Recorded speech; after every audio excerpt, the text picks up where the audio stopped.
വിശദമായ വാർത്തകളിലേക്ക്. Life mission അഴിമതി കേസിൽ മുഖ്യമന്ത്രി പിണറായി വിജയന്റെ അഡീഷണൽ പ്രൈവറ്റ് സെക്രട്ടറി CM രവീന്ദ്രനെ ചോദ്യം ചെയ്ത് വിട്ടയച്ചു. 10 മണിക്കൂറോളമാണ് ചോദ്യം ചെയ്തത്. വിവരങ്ങളുമായി അജി കുഞ്ഞുമൻ ചേരുന്നുണ്ട് കൊച്ചിയിൽ നിന്നും. അജി, ലൈഫ് മിഷൻ അഴിമതി കേസിൽ മുഖ്യമന്ത്രിയുടെ അഡീഷണൽ പ്രൈവറ്റ് സെക്രട്ടറി ആയിട്ടുള്ള CM രവീന്ദ്രനെ ചോദ്യം ചെയ്ത് വിട്ടയച്ചു. എന്തൊക്കെയാണ് വാർത്തയുടെ കൂടുതൽ വിശദാംശങ്ങൾ? ആതിര, ഇന്ന് രാവിലെ 9 മണിക്കാണ് മുഖ്യമന്ത്രിയുടെ പ്രൈവറ്റ് സെക്രട്ടറിയായ CM രവീന്ദ്രൻ ലൈഫ് മിഷൻ കോഴക്കേസുമായി ബന്ധപ്പെട്ടുള്ള കേസിൽ ചോദ്യം ചെയ്യലിനായി ED ഓഫീസിൽ ഹാജരായത്. ഇന്നലെ വൈകുന്നേരം തന്നെ അദ്ദേഹം ഇവിടെ ഉണ്ടായിരുന്നു. അന്നേരം കൊച്ചിയിൽ എത്തിയിരുന്നു. ഇന്ന് 9 മണിയോടുകൂടെ ED ഓഫീസിൽ ഹാജരായി. 10 മണിയോടുകൂടിയാണ് ചോദ്യം ചെയ്യൽ ആരംഭിച്ചത്. നീണ്ട 10 മണിക്കൂർ നീണ്ട ചോദ്യം ചെയ്യലിനൊടുവിലാണ് ഇപ്പോൾ CM രവീന്ദ്രനെ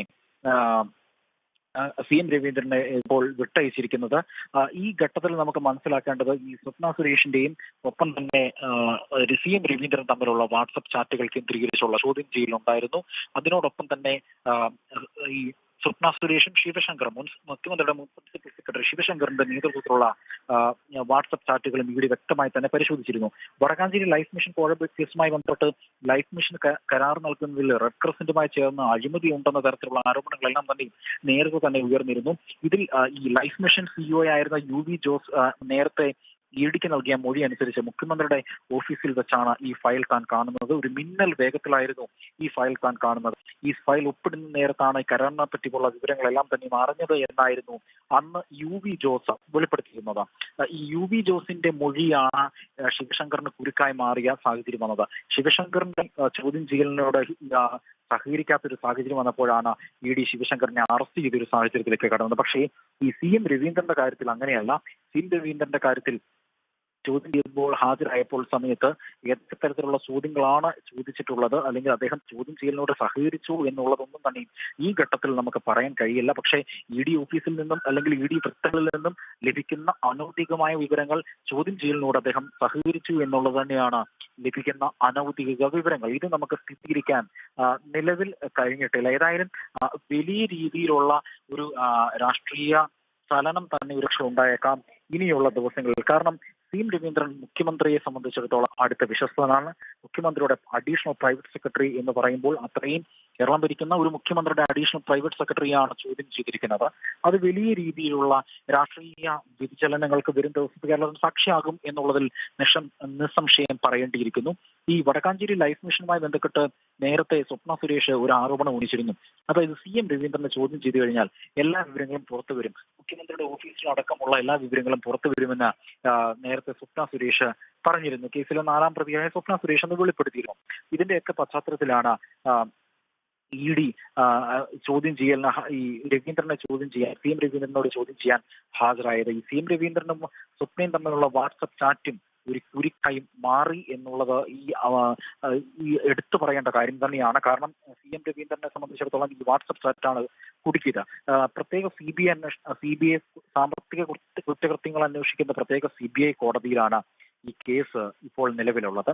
CM രവീന്ദ്രനെയും ഒപ്പം തന്നെ ശിവശങ്കറിനെതിരെയുള്ള കേസുകളുടെ ഫയലുകൾ മുദ്രവെച്ച തെളിവുകളെല്ലാം തന്നെ മുദ്രവെച്ച കവറിനകത്താണ് കോടതിയിൽ സമർപ്പിച്ചിരിക്കുന്നത്. കോടതി ഈ റിപ്പോർട്ട് കൃത്യമായി തന്നെ പരിശോധിക്കുന്നുണ്ട്. ലൈഫ് മിഷൻ കോഴക്കേസുമായി ബന്ധപ്പെട്ടുള്ള നിരവധിയായിട്ടുള്ള ആരോപണങ്ങൾക്കൊക്കെ ഒരു ഉത്തരം ഈ CM രവീന്ദ്രനിലൂടെ കിട്ടുമെന്നുള്ള ഒരു പ്രതീക്ഷയും ED സംബന്ധിച്ചിടത്തോളം. പ്രത്യേകിച്ച് ഈ ലൈഫ് മിഷൻ കോഴക്കേസുമായി ബന്ധപ്പെട്ട് മുൻ വടക്കാഞ്ചേരി MLA കൂടിയായ അനിൽ അക്കരെയാണ് ഈ കേസുമായി ബന്ധപ്പെട്ട് മുന്നോട്ട് പോവുകയും CBI അടക്കമുള്ള അന്വേഷണ ഏജൻസികൾ ഇടപെടണമെന്നുള്ള തരത്തിൽ ആവശ്യങ്ങളൊക്കെ ഉന്നയിച്ചത്. CBI ഈ കേസിൽ ഒരു കേസ് അന്വേഷണം ശിവശങ്കറിനെതിരെ കേസെടുത്ത് അന്വേഷണത്തിനായി രജിസ്റ്റർ ചെയ്തിരുന്നു.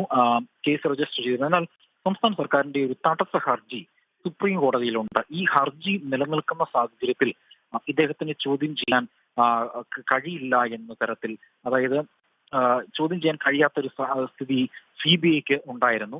അതുകൊണ്ട് തന്നെ CBI ഈ കേസ് അധികം അന്വേഷണത്തിനായിട്ട് അത്ര ഗൗരവപൂർവ്വം എടുത്തില്ല. പക്ഷേ വീണ്ടും ED ഈ കേസ് ഏറ്റെടുക്കുകയും അത് വീണ്ടും വിവാദങ്ങളാവുകയും ചെയ്തു. ഇപ്പോൾ നമുക്കറിയാം നിയമസഭ നടക്കുന്ന സമയമാണ്. നിയമസഭ നടക്കുന്ന സമയത്ത് തന്നെ വലിയ രീതിയിലുള്ള ആ, ആ, ആരോപണ പ്രത്യാരോപണങ്ങൾക്കായിരിക്കും ഇനി വരും ദിവസങ്ങളിൽ വഴിയൊരുക്കുക. കാരണം ഇ ചോദ്യം ചെയ്തതിലൂടെ അത്തരത്തിലുള്ള വലിയ രീതിയിലുള്ള വിവാദങ്ങൾക്ക് തന്നെയായിരിക്കും വഴിയൊരുക്കുക.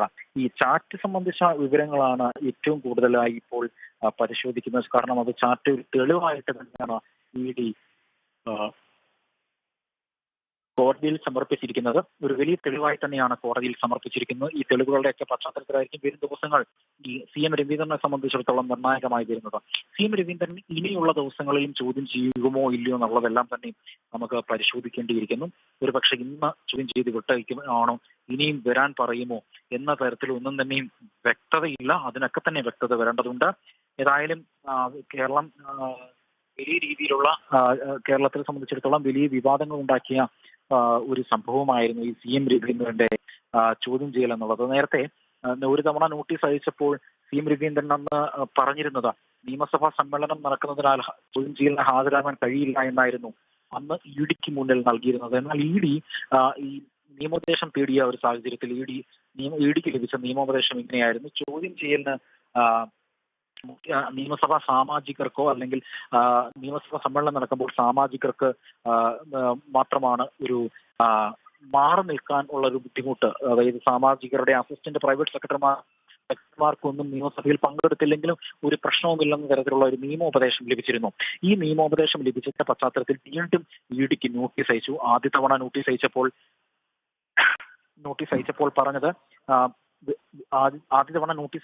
പറഞ്ഞത് നിയമസഭ നടക്കുന്നതിനാൽ ചോദ്യം ചെയ്യലിന് ഹാജരാവാൻ കഴിയില്ല എന്നായിരുന്നു ആദ്യം പറഞ്ഞത്. എന്നാലും പിന്നീട് ഈ സാഹചര്യം മാറി ചോദ്യം ചെയ്യലിന് ഹാജരായേ പറ്റൂ എന്ന തരത്തിലേക്ക് ഇഡി എത്തി, അല്ലെങ്കിൽ അറസ്റ്റിലേക്ക് അടക്കമുള്ള കാര്യങ്ങളിലേക്ക് നീങ്ങുമെന്നുള്ള ഒരു രീതി വന്നപ്പോഴാണ് CM രവീന്ദ്രൻ ചോദ്യം ചെയ്യലിനായി ഹാജരായത്. ആതിര. അജി, CM രവീന്ദ്രനെ ചോദ്യം ചെയ്തതുമായി ബന്ധപ്പെട്ട് ഇഡിയുടെ ഭാഗത്തു നിന്നും എന്തെങ്കിലും വിശദീകരണങ്ങൾ ഉണ്ടായിട്ടുണ്ടോ? തീർച്ചയായും അതിന് ഇഡിയുടെ ഭാഗത്തു നിന്ന് ഇഡിയെ സംബന്ധിച്ചിടത്തോളം ഒരു കേന്ദ്ര അന്വേഷണ ഏജൻസിയാണ്. ഔദ്യോഗികമായി തന്നെ അവർ വിവരങ്ങൾ ഒന്നും തന്നെയും പങ്കുവെക്കില്ല. പക്ഷേ നമുക്ക് ലഭിക്കുന്ന ഇഡിയിൽ നിന്നും അനൗദ്യോഗികമായി നമുക്ക് വിവരങ്ങൾ ലഭിക്കാറുണ്ട്. അനൗദ്യോഗികമായി ലഭിക്കുന്ന വിവരങ്ങളാണ് ഇഡിയിൽ ഇന്ന് ഈ CM രവീന്ദ്രൻ ചോദ്യം ചെയ്യാൻ ഹാജരാകുന്നത് അടക്കമുള്ള വിവരങ്ങൾ അനൗദ്യോഗികമായി ലഭിച്ച വിവരങ്ങളാണ്. ഈ അനൗദ്യോഗികമായി ലഭിക്കുന്ന വിവരങ്ങൾ അനുസരിച്ച് ചോദ്യം ചെയ്യലിനോട് CM രവീന്ദ്രൻ സഹകരിച്ചു എന്ന തലത്തിലാണ് നമുക്ക് അനൗദ്യോഗികമായി ലഭിക്കുന്ന വിവരം. അത് എത്രത്തോളം വസ്തുതയുണ്ട് എന്നുള്ളത് വരും മണിക്കൂറുകളിൽ മാത്രമേ നമുക്ക് അറിയാൻ കഴിയുകയുള്ളൂ, അല്ലെങ്കിൽ നാളെയോട് കൂടെ തന്നെ നമുക്ക് ഇത് അറിയാൻ കഴിയുകയുള്ളൂ. CM രവീന്ദ്രനെ സംബന്ധിച്ച് CM രവീന്ദ്രൻ ഇന്ന് തെരഞ്ഞെടുത്ത ദിവസമാണ് ഏറ്റവും നിർണായകമായി അദ്ദേഹത്തെ സ്വാധീനിച്ചത്. അതായത് ഇന്ന് ആറ്റുകാൽ പൊങ്കാല നടക്കുന്ന ഒരു ദിവസമാണ്. മാധ്യമ ശ്രദ്ധയെല്ലാം തന്നെ ഈ ആറ്റുകാലിലേക്ക് മാറും. അതുകൊണ്ട് തന്നെ ഈ ചോദ്യം ചെയ്യലിന് ഹാജരാകാൻ പറ്റിയ ദിവസം ഇന്നാണ് എന്ന് മുൻകൂട്ടി തന്നെ അറിയാമായിരുന്നു ഈ CM രവീന്ദ്രന്. അതുകൊണ്ട് തന്നെയാണ് ഇന്ന് തെരഞ്ഞെടുത്തത്. മാധ്യമ ശ്രദ്ധ മുഴുവൻ തന്നെ ആറ്റുകാലിലേക്ക് പോയി. ഒപ്പം തന്നെ CM രവീന്ദ്രൻ ഇവിടെ എത്തുകയും ചെയ്തു. നിയമസഭ ആറ്റുകാൽ പൊങ്കാല നടക്കുന്നത് കൊണ്ട് തന്നെ നിയമസഭ ഇന്നും നാളെയും മറ്റന്നാളിലും നിയമസഭയില്ല. ആ പശ്ചാത്തലത്തിൽ വീണ്ടും ഇതൊരു സുവർണ അവസരമാണ്. കാരണം നിയമസഭ നടക്കുന്ന സമയത്തല്ല ഹാജരായത്. അതുകൊണ്ട് തന്നെ നിയമസഭയ്ക്കുള്ളിൽ ഈ പ്രശ്നങ്ങളൊന്നും വരാൻ സാധ്യതയില്ല എന്നുള്ള തരത്തിലുള്ള ചില വിമർശനങ്ങൾ, ചില മുൻകരുതലുകൾ അദ്ദേഹം എടുത്തു കാണും. അതുകൊണ്ട് തന്നെയാണ് ഈ ഒരു ദിവസം അദ്ദേഹം ചോദ്യം ചെയ്യലിനായി എത്തിയത് എന്ന് വേണം ഈ ഘട്ടത്തിൽ അനുമാനിക്കാൻ. ഒപ്പം തന്നെ ഈ ലൈഫ് മിഷൻ കോഴക്കേസുമായി ബന്ധപ്പെട്ട് മറ്റ് കേസിൽ പ്രതികളായ മറ്റു പ്രതി സന്തോഷ് അടക്കമുള്ള പ്രതികളുണ്ട്. ഈ പ്രതികളൊക്കെ വരും ദിവസങ്ങളിൽ ഒരുപക്ഷെ ഇഡി ചോദ്യം ചെയ്തേക്കാം. ഈ മുഖ്യമന്ത്രിയുടെ ഓഫീസിലേക്കാണ് നിലവിലെ അന്വേഷണം നീങ്ങുന്നത്. അത് എടുത്തു പറയേണ്ട ഒരു സാഹചര്യം തന്നെയാണ് ആതിര. കാരണം ഇത്രയും നാളും മുഖ്യമന്ത്രിയുടെ ഓഫീസിലേക്ക് അന്വേഷണം നീളമെന്ന തരത്തിലുള്ള ഒരു ഇതും ഉണ്ടായിരുന്നില്ല. പക്ഷേ ഇത് മുഖ്യമന്ത്രിയുടെ ഓഫീസിലേക്ക് ഈ അന്വേഷണം വഴിമാറുമ്പോൾ മുഖ്യമന്ത്രിയുടെ ഓഫീസിലെ, പ്രത്യേകിച്ച് അദ്ദേഹത്തിന്റെ കുടുംബത്തിൽ പോലുമുള്ള ചിലരിലേക്കാണ് ഈ അന്വേഷണം എത്തിക്കാൻ ഇഡി പരിശ്രമിച്ചുകൊണ്ടിരിക്കുന്നത്. അത് തന്നെയാണ് ഇപ്പോൾ നടക്കുന്നത്. അതിന് വ്യക്തമായ തെളിവുകൾ വേണം. ആ തെളിവുകൾ ശേഖരിക്കുക എന്നുള്ള ലക്ഷ്യം തന്നെയാണ് ഇഡിക്ക് ഇപ്പോൾ ഉള്ളത്. ആതിര. വ്യക്തമാണ് അജി. ലൈഫ് മിഷൻ അഴിമതി കേസിൽ മുഖ്യമന്ത്രി പിണറായി വിജയന്റെ അഡീഷണൽ പ്രൈവറ്റ് സെക്രട്ടറി CM രവീന്ദ്രനെ ചോദ്യം ചെയ്ത് വിട്ടയച്ചു. 10 മണിക്കൂറോളമാണ് ചോദ്യം ചെയ്തത്. വാർത്തയുടെ കൂടുതൽ വിശദാംശങ്ങൾ നൽകുകയായിരുന്നു കൊച്ചിയിൽ നിന്നും അജി കുഞ്ഞുമോൻ.